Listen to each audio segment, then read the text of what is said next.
Dans ce tutoriel, nous allons voir comment utiliser le volet HTML de l'éditeur de texte.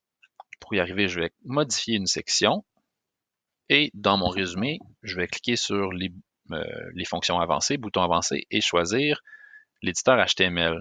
Voyez-vous, pour différencier là, entre les deux, on a à droite les lignes du code.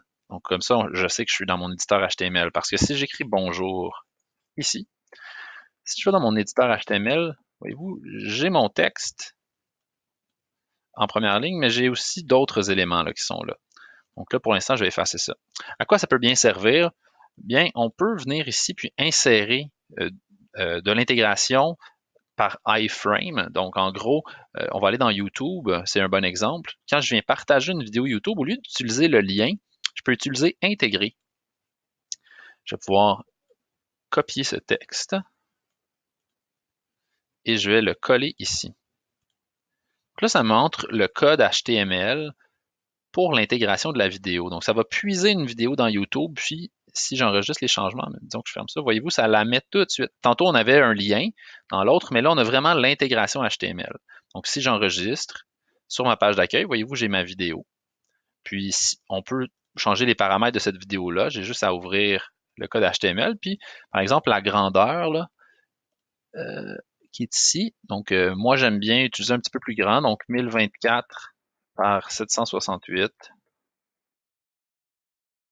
Ici. Donc, si j'enregistre, la vidéo est plus grande. Il y a différentes tailles qu'on peut prendre. Moi, c'est une taille que j'aime bien.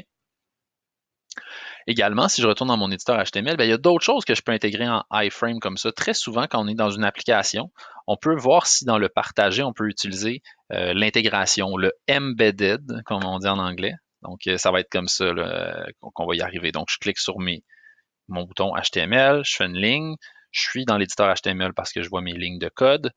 Et moi, par exemple, un site que j'aime utiliser, c'est Genially. Donc, dans Genially, on peut créer des présentations interactives. Donc, ça ici, c'est une présentation qui m'avait été partagée par des gens du récit sur la rétroaction, par exemple. Donc là, si je décide de la partager, donc ici, on va présenter, partager, pardon. Et là, je vais avoir inséré. Très souvent, on va avoir là, les crochets avec la barre oblique, c'est pour insérer le code. Donc, on va venir le prendre, on va le copier, puis je vais venir le coller ici.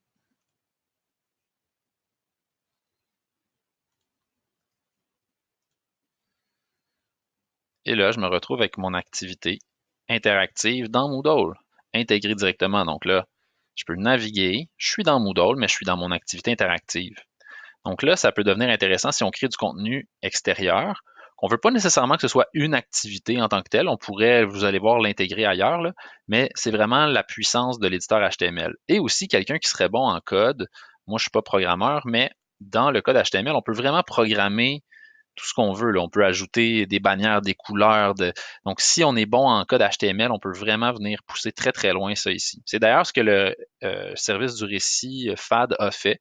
Ils ont intégré un logiciel, dans le fond, dans l'éditeur de texte pour pouvoir faire du code HTML comme ça, mais à l'aide de blocs. Donc, c'est très visuel et on génère du code HTML comme ça. Donc, c'est vraiment intéressant.